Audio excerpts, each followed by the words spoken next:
Hey everyone, today in history in 1513, Spanish explorer Vasco Núñez de Balboa discovers the Pacific Ocean.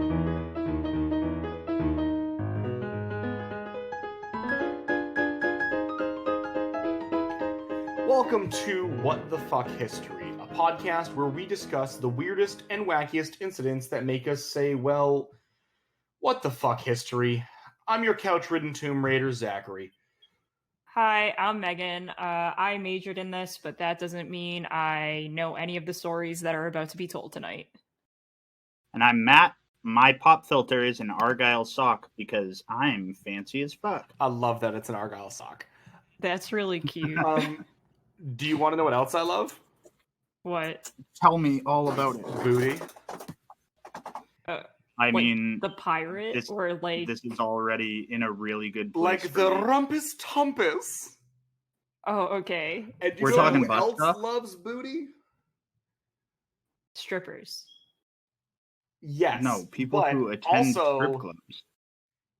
Also, this dude named Dave, who apparently is Sherlock's long-lost second, third, long line down cousin. Because Dr. David Dr. Holmes. Dave Sherlock? Dr. David Holmes. Holmes, right. In the early 2000s, dared to go where no man dared before. Off He the poop quested for what we all desire deep down. The butt. Perfect ass. Oh my god, I was right. Ass. You are. But not only the perfect ass, but a perfect ass backed by, no pun intended, science. The perfect, Like a scientific genetically engineered ass. Not a genetically engineered ass, a mathematically perfect bootay. Okay, I'm gonna need you to dive deeper into this. I feel like it's a very dangerous sentence. You know what? Take that sentence as you will. I said it and I'm standing behind it. This is just going to be a whole story filled with butt jokes. Oh, it's Spread it open and dive on in. No. We're going down to the booty. Not comfortable with where that went. Me neither, but it did go there. So anyway, Dr. David Holmes, a psychology lecturer at Manchester Metropolitan University in England. So more and more Holmesian Sherlock connections. I really think it's his descendant. But anyway, he and some fellow, we're going to call them inquisitive minds. Before we go any further, yes, I do need to ask this question. You are aware that Sherlock Holmes was not a real person and is a fictitious character, right? I am well aware that the resident of 221B Baker Street was a fictitious person and not actually real. Okay, as I wanted to make sure before we move forward and you keep drawing these comparisons between David Holmes and Sherlock Holmes. You know, as a huge fan of the works of Sir Arthur Conan Doyle, I want to believe that he is a long-lost real person, that this I apologize, Dr. David Holmes has descended from. He worked hard for that. Yeah, he worked hard for that doctorate. He also was bequeathed with the beautiful, last name that had these parallels. That's true. Okay, tell me about the butt. So, Dr. David Holmes and fellow colleagues came up with a mathematical equation, which is S plus C times B plus F divided by T minus V gives you your Boute rating. I'm having PTSD flashbacks to being in algebra and not knowing what the fuck is going on. Oh yeah, no, this is definitely bringing me back to college psychology studies and research papers. Yeah, what I will say is unlike the horrible times in, pre-algebra, algebra, and not knowing what the fuck's going on, there is actually a meaning behind the S, the C, the B, the F, and the V, and the T. I'm sorry, I missed one. So S is for shape. C is for circularity. B is for bounciness. F is for F is for firmness, which for me kind of feels a little juxtaposing, but anyway, we'll continue. We'll Okay, hear go the good on. doctor out. T is for texture, Okay. and V is for your hip to waist ratio. And Okay. M is for mouthfeel. So, overall shape, they say that a ripe peach being the ideal shape. Okay. Okay. Yeah. The rounder the I like better is that. for With you circularity. so far, David Holmes. Rounder the better for circularity. Understandable. Yep. Bounciness, the less wobble is preferred. So apparently Less- they don't like that. So they don't like the bounce. Well, so it needs to bounce, but it can't be like wobble baby, wobble baby, wobble baby, wobble baby. So it needs to just be like a What you're good. saying is that this research study would have gone nowhere in 2020. Yeah, exactly. F is for firmness. Too much push in that cushion loses points. Okay. And T is for texture. So again, they want smoother the better. Apparently. So does that mean are they not into like I'm trying to wrap my mind around the texture part. Are they like we don't So no like the cellulite, cellulite? Oh, okay. So the less Yeah. cellulite the better. Which honestly, I don't know, dude. That's asking a lot of the butt. It is. You're making that butt work hard. Absolutely. Yeah. So V is actually the easiest one because V is just your hip to waist ratio. Yeah, I feel like that's the most quantifiable. I have a question for both of you, which is a kind of a personal question. Yeah, go on. That is the most quantifiable. I have a personal question. Sure. On a scale of 1 to 10, how would you rate my ass? Zach, it's been a while since I've seen your ass. Yeah, it's been a quite some time, and I know that you've been hitting the gym since then. So I feel like we've just opened up a floodgate to Zach sending us pictures of his ass. Yeah, I'm gonna need to withhold my answer until you show me your updated ass pics. Honestly, dude, the last time that I saw your ass was probably when, like, this is gonna be weird, when you were in high school. And so, like, I feel uncomfortable because the last time I saw you in person, you were wearing pretty baggy jeans, and so like I can't really make like but for me to go on record here and be like, the last time I saw your ass was when you were in high school, just makes me feel uncomfortable as an almost 30 man. So. Yeah, I get that. What I will say is the last time you all should have seen my ass is when I texted a picture to our group chat of me after too much sun saying, I am the Coppertone baby. Oh, see, but that wasn't really ass. That was just like you. That was just a little crack, for sure. Okay. Yeah, that was... based on that picture and how perfect it was to compare to the Coppertone baby picture, I would give it an 8. Say it twice. Okay. I'm gonna give it an 8. Okay, so like I guess if we're going based on that picture, which again you don't really see booty, you just see like Zach's impression of the Coppertone baby.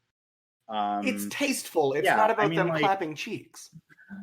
It's tasteful. The clap of my ass.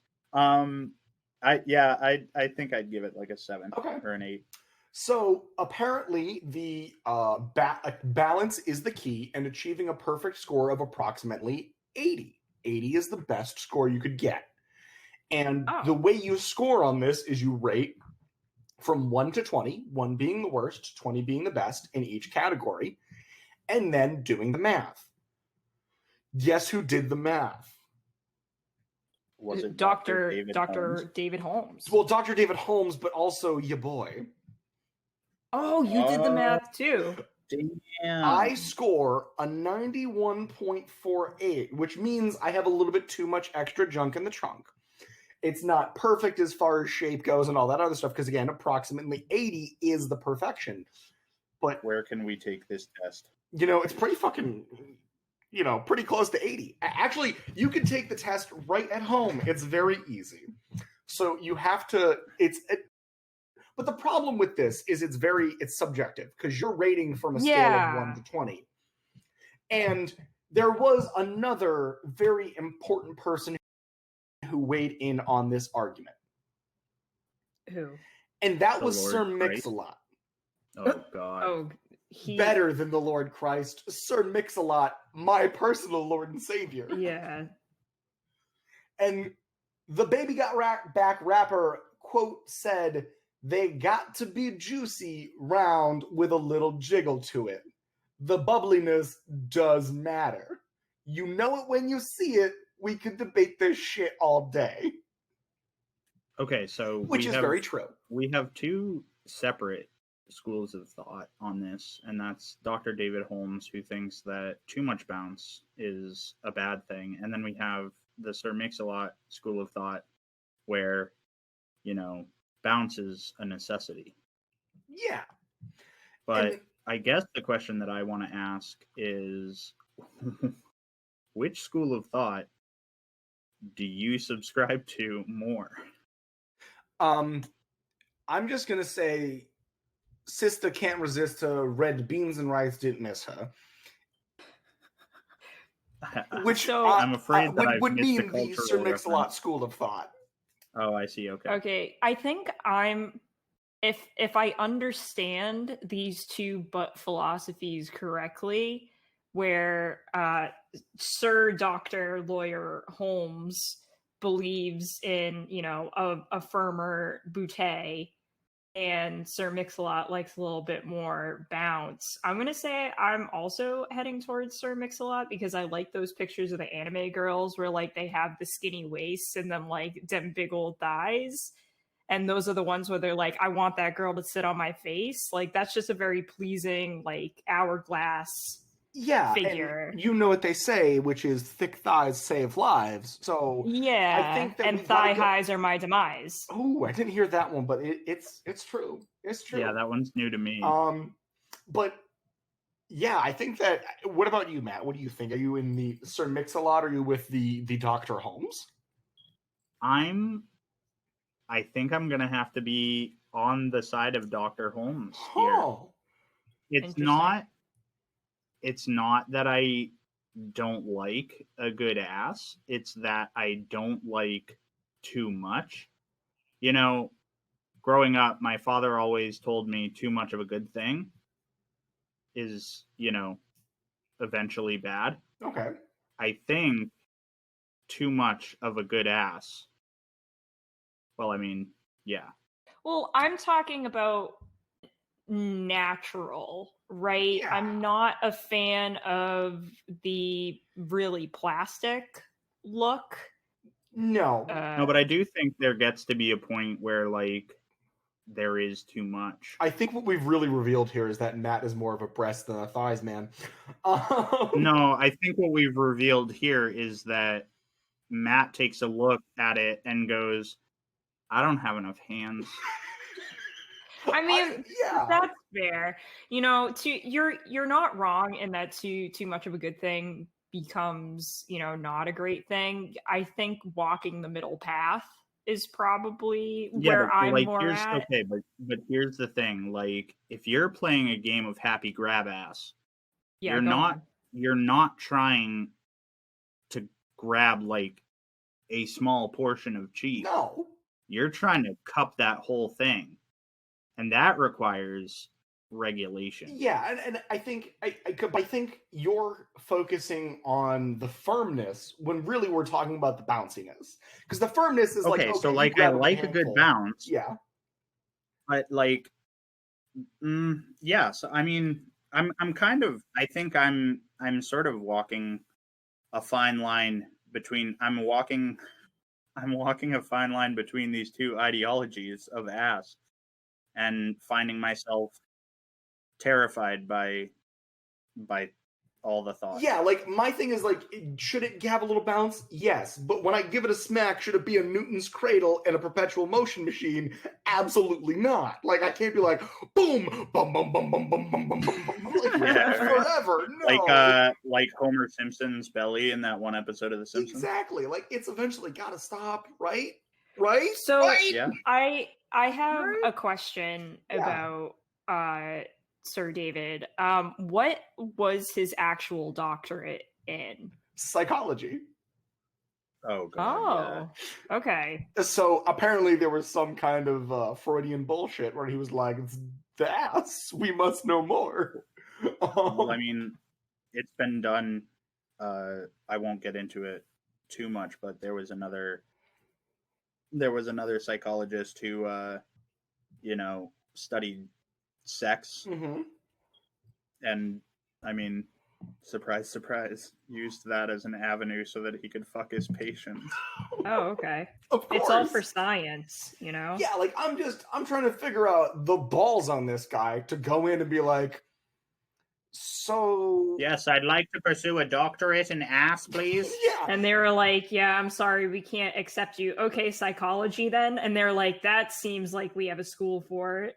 Oh, really? Sorry. I would like to pursue my doctorate in ass.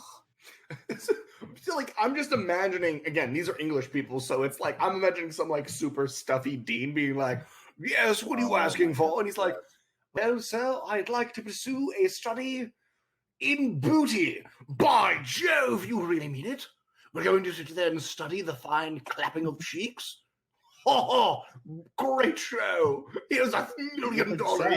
Like, Yeah, and then they clapped that I hands, got they my high-fived. degree yeah, in astrophysics. this was I hate that. data of astronomical proportions. Yes. Oh god, with the puns. Can't get enough of Sorry, them. Steve's not here. We shouldn't be doing this. Yeah, but I mean, I don't know what else to say, but it took me 30 seconds to figure out how sweet my butt was. And I think everyone should do it because it's either going I to be think a it's really good thing or a really bad thing. yeah, I think it's Okay. definitely like a confidence boost. It kind of if you take the time to sort Okay, of but sit down and here's measure the- your own butt, you're like, the- hey, maybe other it side actually of looks that is- great. What if it's awful? Yeah. What if you go out of your way and you're like, I think I've got a pretty great butt. And then you like take a picture, you run it through this whole Dr. Holmes spectrum of whatever, and then all of a sudden it's just like, oh, God, I don't have an ass at all. Okay, well, I was trying to make it into, when you sit down and do a pros and cons of your life thing, and some people are like, well, maybe I don't have it as bad as I first thought if I take into account all the good things going on. I thought it was more like that, but you flipped the tables now. Yeah. Okay, but Megan, you also have to take into account the people that sit down and they're like, these are the pros and cons of my life. And they sit down and they're like, oh, I took that butt test once and I don't have one of those. That butt test ruined my life. Yeah, like, I mean, we as a that people have a changed me. terrible thing with self-esteem, but at the same time, like, again, I took this test and I was over the recommended daily dose, and I was very okay with that. Over the I was over my allotted amount of ass. Yeah, like that's the thing. Like whoever I get with can only get like 90% of that ass. After that, it's too much ass. Mind like a doctor's office visit where someone's like, "Yes, and how much ass are you eating?" Someone's like, "Oh, this much," and they're like, "Oh, that's much too high. We suggest eating, sticking to the daily recommended portion of ass that you've been allotted." I go to the doctor and they write me a script for ass and I can't read it, so I end up taking too much and I'm like, oh no! So oh God, I ate too much ass. I have another question about our good doctor. Did he do this on whatever institution he was part of dime?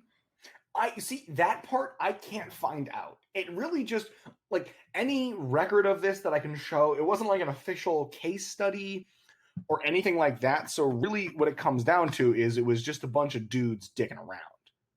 Zach, are you telling me that this research was never published? Never fully published. As far as I can tell. The absolute fuck is wrong with our society. What year was this? From what I can get, early 2000s. What the absolute fuck is wrong with early 2000s society? I mean, that's a don't know, loaded dude. question. I think this really could have Okay. like solved some of the biggest problems facing our world in the 20th century This and the along with 21st century. Tootsie Pop problem. Yeah, I agree. I think that the world would be a better place if we knew how to measure butts correctly. And I think so. And I Yeah. think like with that, Matt, do you have a story this week? No, skip me. What? Skip.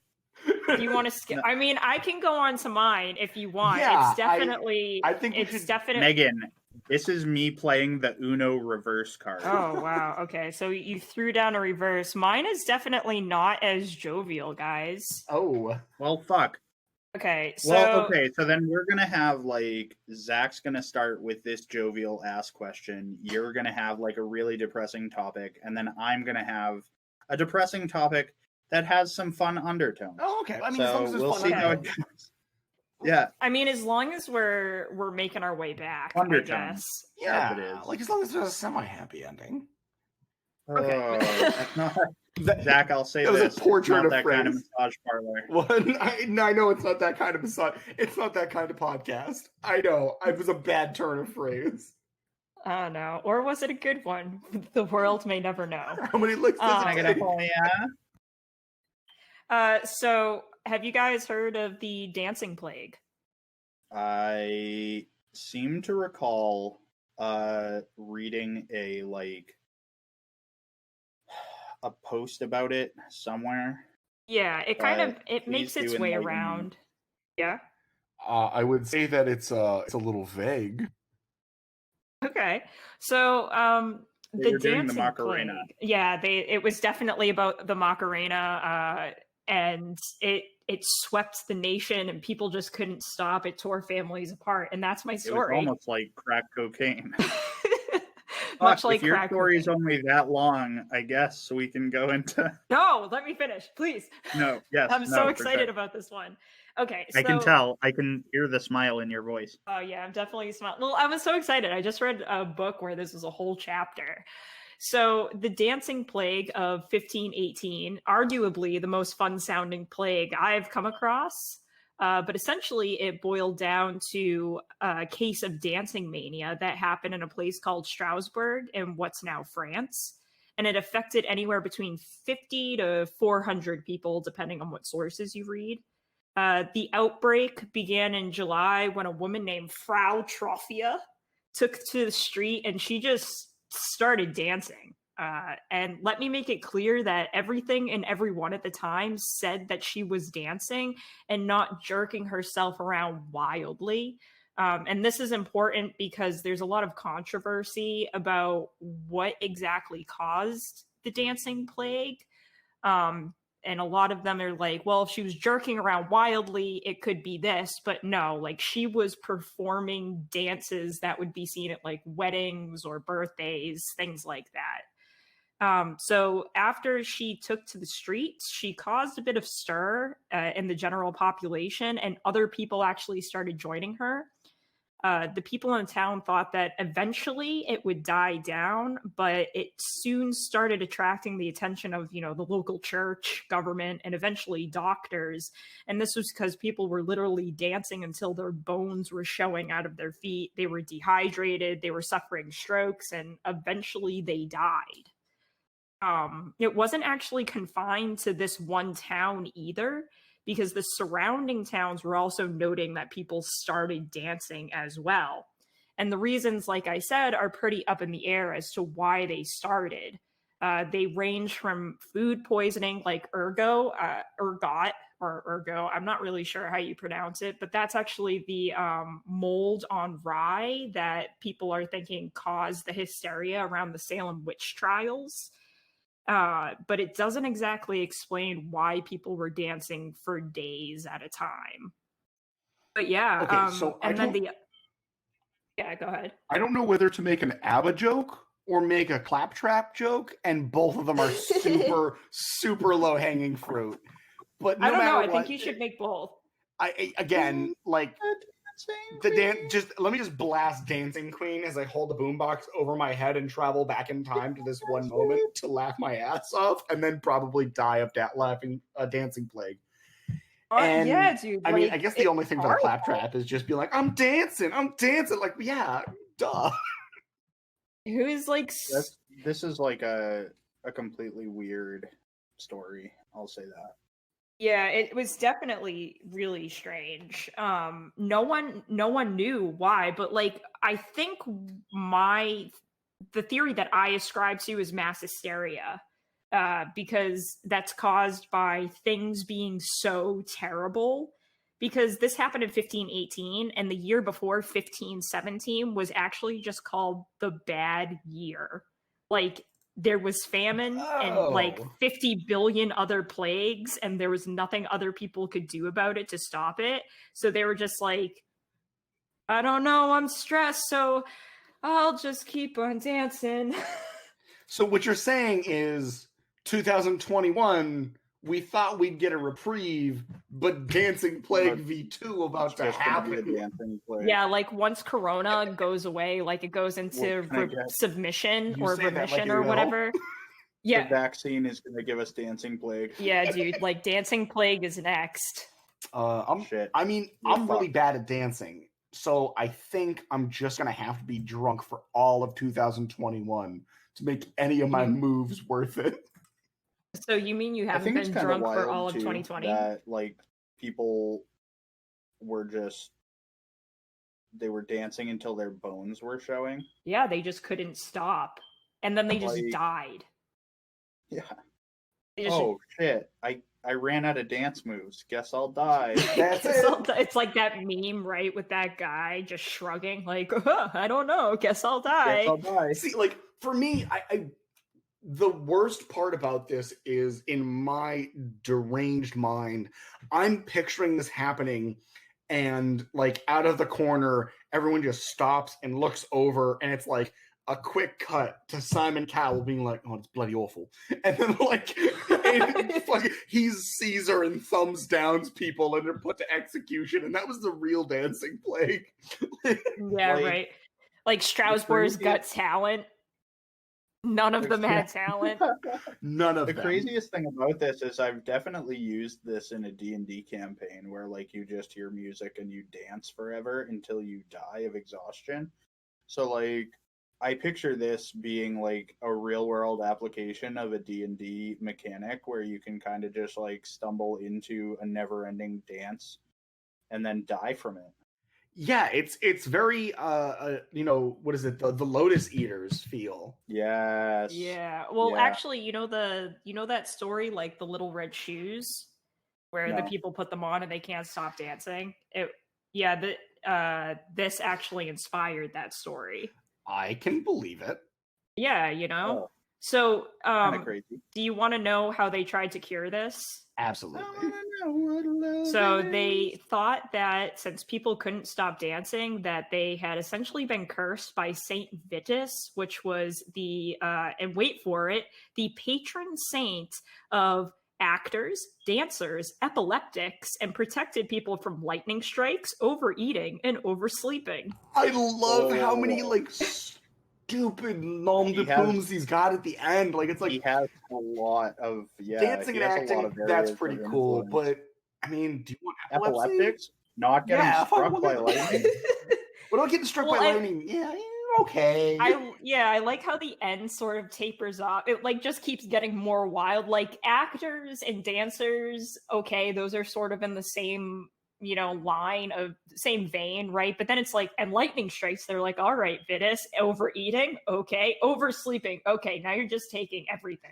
Yeah, like you couldn't have dreams, so you took the waking up and going to bed part. I mean, I guess he's gonna be also, but like he's the saint of all trivial things. Yeah, the part about that also bothers me is the fact that this dude is supposed to be the patron saint of basically partying.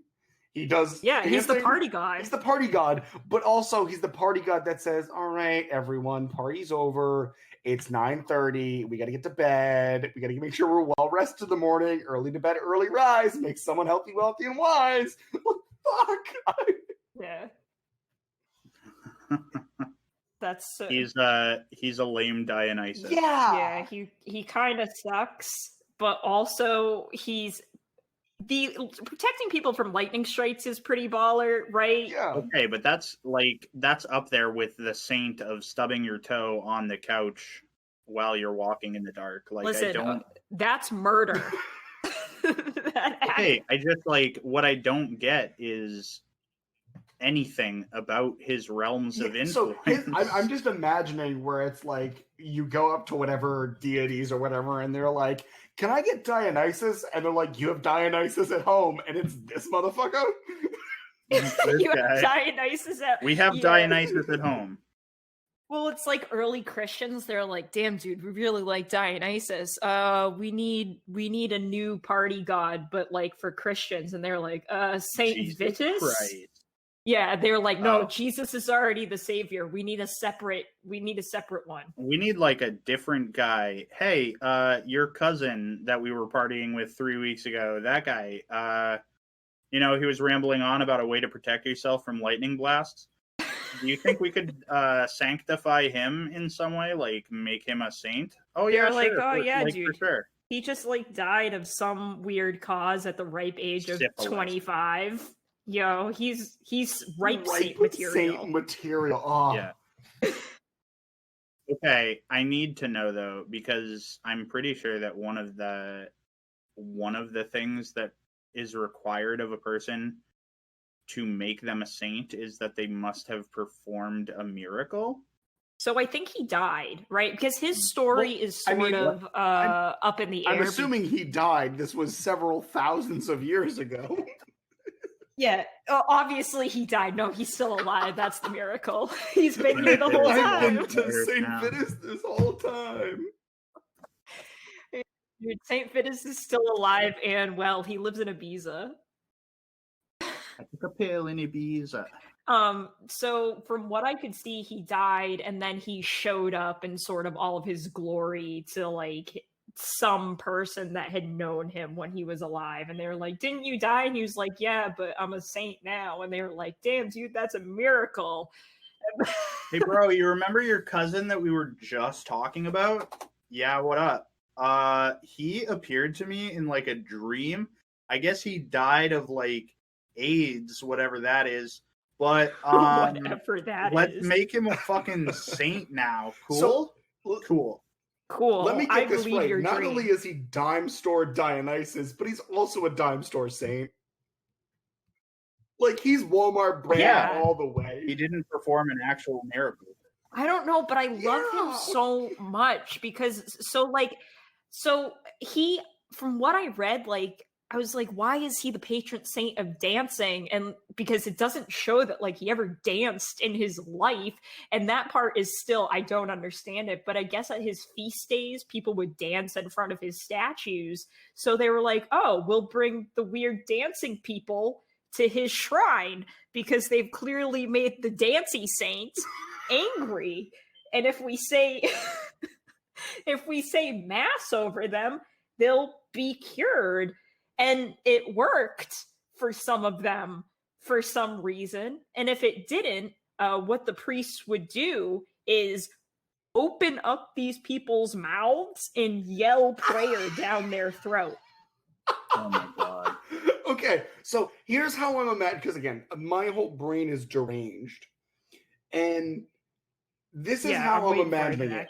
Satan, Lucifer, Beelzebub, the Dark Lord himself is sitting down in hell. And for some reason, somehow, some miracle gets Men Without Hats discography like 1,000 or so, couple thousand years before it's supposed to be released. They're like, he gets the pre-release, and dude's just like, this song fucking slaps. And Satan's just sitting there listening to, you can dance if you want to, you can leave your friends behind, on repeat for days, and apparently it fucks up something in the mortal world, and priests are like, yeah, let's just shout into people's mouths. That's a cool idea.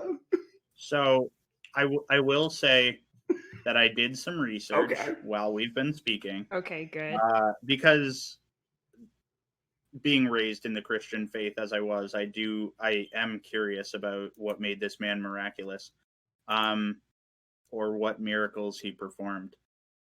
It says that, according to legend, he was thrown into a cauldron of boiling tar and molten lead, but escaped unscathed, and that was the miracle that he performed to. So let me get this right. As a saint. Dude almost gets boiled alive, and they're like, Sure. patron saint of not getting struck by lightning. Yeah, they're Oh, like, yeah, brother. He loved to dance. I sense this about him. The dance is strong in this Wow, one. you can really dance. Wow, You can really dance. Yeah, that's his. He actually sings that because he's still alive. That's his song. I like how this evolved from the dancing plague into, but who is Saint Vitus? Well, I think it's important to take into account that, like, you said they were blaming this man? So essentially what happened is they were like, you've made him angry. You've been cursed by him, because that's how saints work. You didn't party hard enough, and now you're partying forever. Yeah, and he was like, and now you will never stop dancing. So then you just had to go, visit him at his house and say, sorry, won't happen again, whatever we did. And he was like, is cool. This Saint Vitus, or is this Don Corleone, who's like, never once you come to my house for a cup of coffee? But maybe they're one and the same. On this, the day of my daughter's wedding. You want me to strike you with lightning? You want me to strike you with lightning right now? Because I will. Imagine having a conversation with the guy. Like, okay, so, like, picture this. Vitus is drunk as fuck in a bar one night. And, like, a guy comes up to him and they get into it, right? And they're fighting and whatever. And Vitus is like, I hope you get struck by lightning. And then by some fucking weird coincidence, that guy steps out and gets struck by lightning, and then Vitus just, like, looks at everyone in the bar and he's like, yo, I can protect you from this shit. Yeah, like Saint Vitus just, like, gets into a bar fight, someone gets struck by lightning, and he looks around and he's like, you want some more? I can do more. I enjoy how he's become a combination of Dionysus and Zeus. Yeah, he's both at once. He's one and the same. I just like this evolution of this man who maybe or maybe not cured the dancing plague. So has there been? I mean, he very definitely did not definitely cure it. Did not cure that. It's cured, dude. Have there been instances of the dancing plague happening in other places other than this, or other times? Yeah, so between the 14th and the 17th century, there were a bunch of incidences of the dancing plague in other areas, and also all up and down the Rhine River. At the same time as it was happening in Strasbourg, the dancing plague did hit, and people are like, they don't share a climate, so it can't be ergot poisoning. So that's why I'm thinking it was mass hysteria by being miserable. So you know what my theory is? What is your theory? And this that they took a lot of early modern period LSD? No, I currently am, and I can send this to you after. I'm trying to skip the ad on YouTube, but I currently have pulled up Cardi B and Megan Thee Stallion's WAP. No.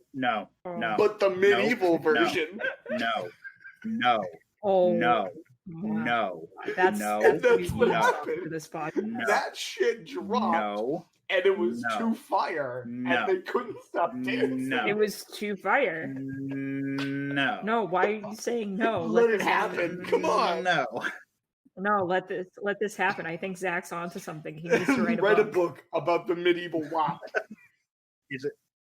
He's the scholar of our time. Yeah. And it's Megan Oh, the Megan Stallion, the by Stallion. the way.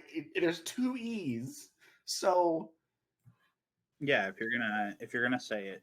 Megan, Yeah, that's not true. the But not yeah, the Megan guys, of this that's podcast, but Megan the Stallion. I do apologize wholeheartedly about mispronouncing your name. It is Yeah, not in the me. off chance that she listens You know, to you this never know. podcast. You never know. You don't know what she's into.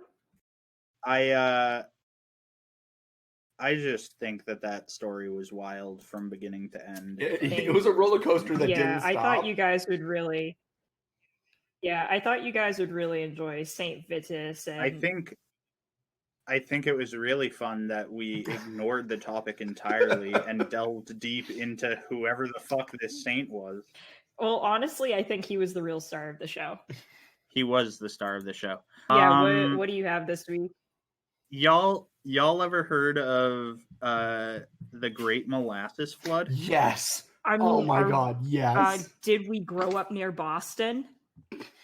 So the answer to my question is yes. You don't need to be so condescending. Thank you very much. But we do No, need to be that So you've heard of the Great Molasses Flood? I've heard of it, but I actually don't know the details of it. So the Great Molasses Flood, which occurred on January 15th of 1919 in the North End neighborhood of Boston, Massachusetts.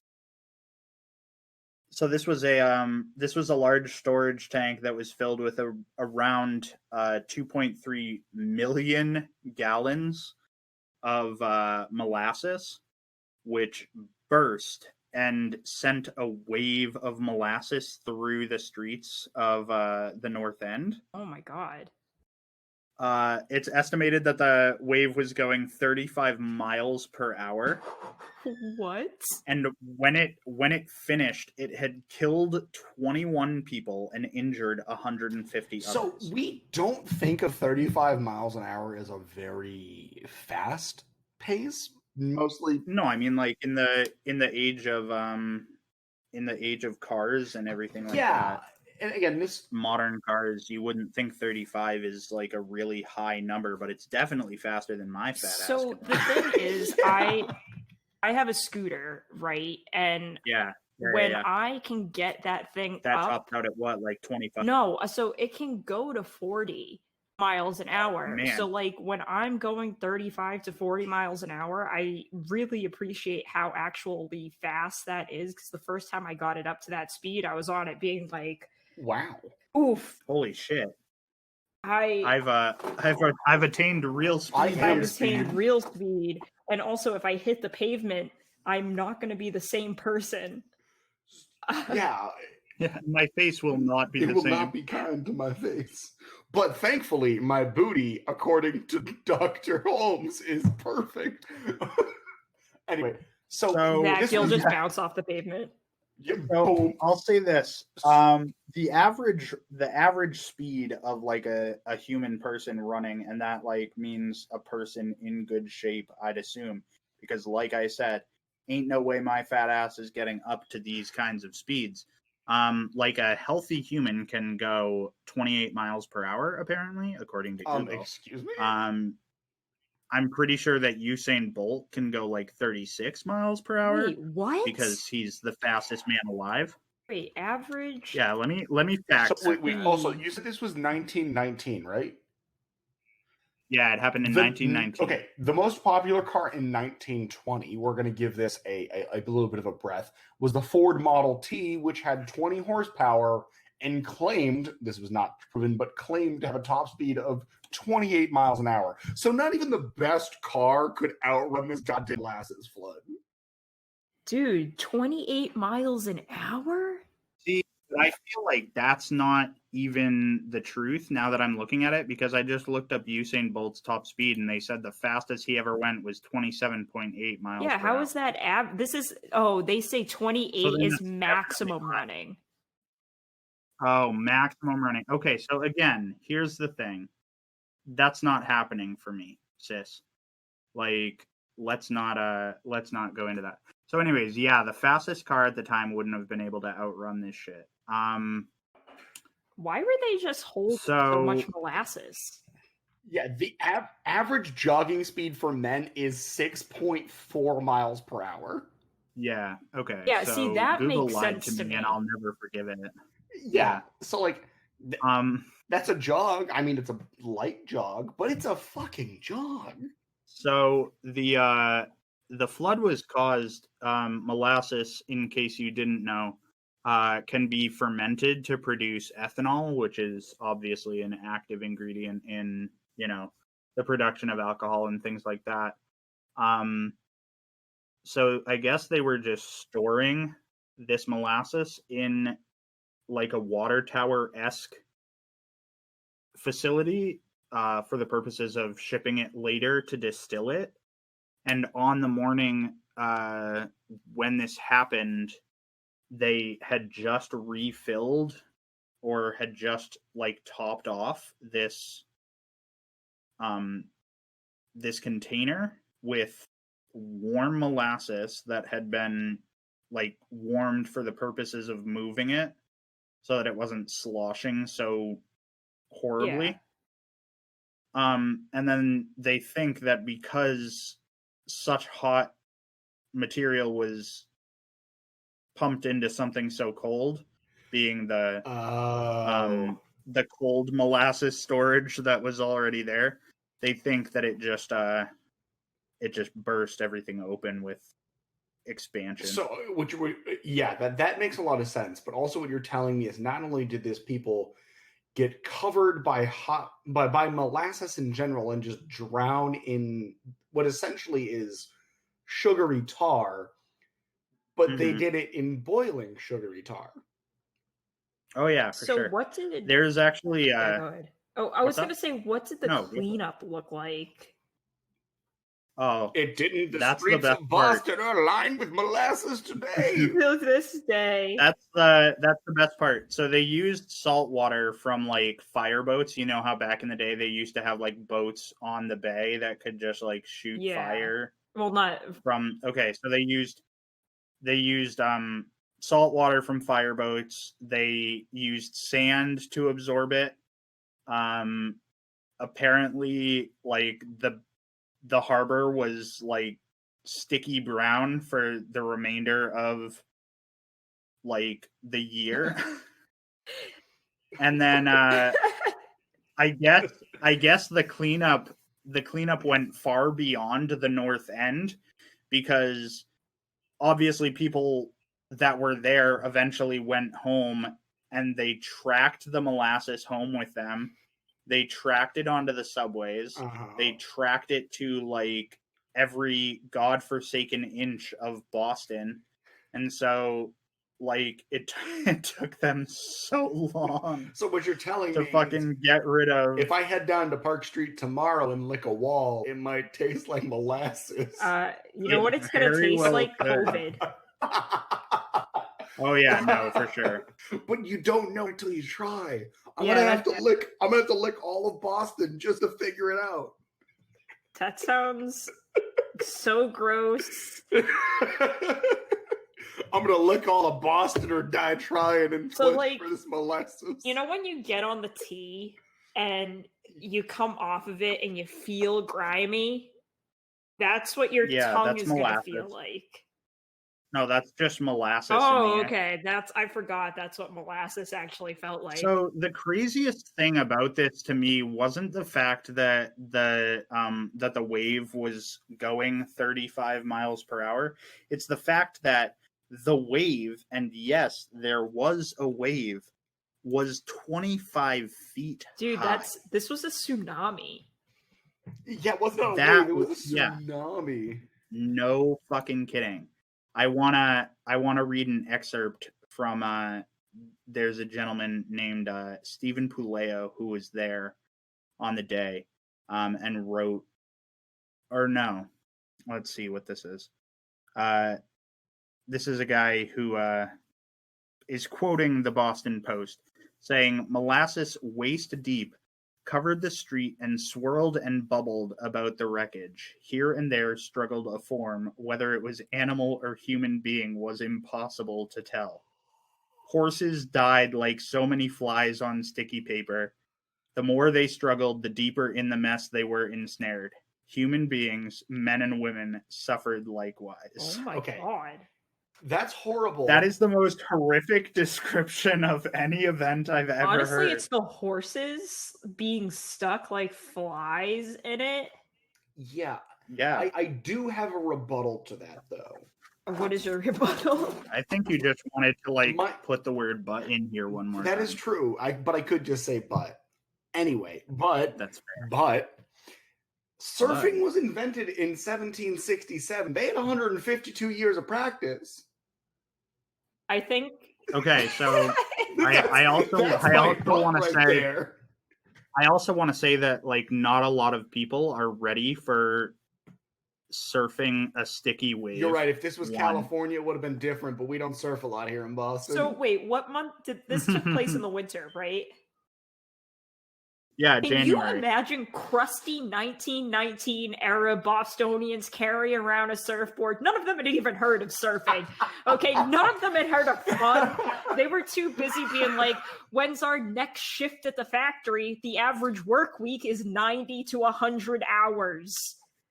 So what's crazy about this too is that this article also goes on to say that there was a little boy who was walking home with his sisters, and he got picked up by the wave and was tumbling on the top of it. Oh my god. And then he was grounded, and this article even says rolled like a pebble as the wave diminished. Just covered. So this kid, imagine being this kid, just fucking, you see this wave coming at you, right? And you're just like, oh, fuck, I'm gonna die. And then instead of dying, the wave just pulls you up to its zenith, and you are at the top of this wave until it crashes. Could you imagine having a superhero moment in that time where this kid just grinds to a halt, and if he managed a superhero landing, he could just look out at whoever's watching and be like, I am the molasses king. I survived the great. He gets a t-shirt saying, I survived the great molasses flood. Yeah. And all I got was this shitty t-shirt. This kid just sits there and gets through and goes and somehow makes it out of this molasses flood, and there's a street band, and all of a sudden you hear and Wipeout just starts playing out of nowhere. This has been Jackass. Yeah, the kid whips around to a camera that's not there. My name's Johnny Knoxville, and this is Jackass. Oh my god. This kid, I don't know how long his lifespan was, right? But not that long. It's the 1919, and 1919. He's lucky to have gone past the influenza pandemic. Can you imagine he gets past the pandemic, right? And he was taken out by molasses, Yeah, this kid looks at the wave and goes, "Oh shit, not again." He's like, I didn't survive the flu to be taken out by a dessert. But he... Not even a dessert, something that they use to make alcohol. That's true. And gingerbread cookies. And gingerbread cookies. But also, imagine him having grandkids, too. And he's just like, I remember when I was your age. I got picked up by a molasses wave. And they're like, all right, Grandpa, calm down. Like that new meme that just came out. Oh, yeah, with the old woman walking. It's okay, Grandma, let's get you to bed. It's this kid is just when I was your age, I rode a wave of molasses. And it's okay, Grandpa. Let's get you to bed, okay? He's like, sometimes on a hot summer day, I still smell it. Okay, but that's the craziest thing about this story is that, according to, local historians, for years after the event took place, if it was a hot day in the north end of Boston, you could still smell. Oh yeah, I molasses. remember my parents saying the same thing. My dad would like take us into the city. He'd be like, "Oh yeah, the Great Molasses Flood. You know, sometimes when I was a kid, I could still smell it." And I was like, "Really?" But you could. Okay, Grandpa, let's get you to bed.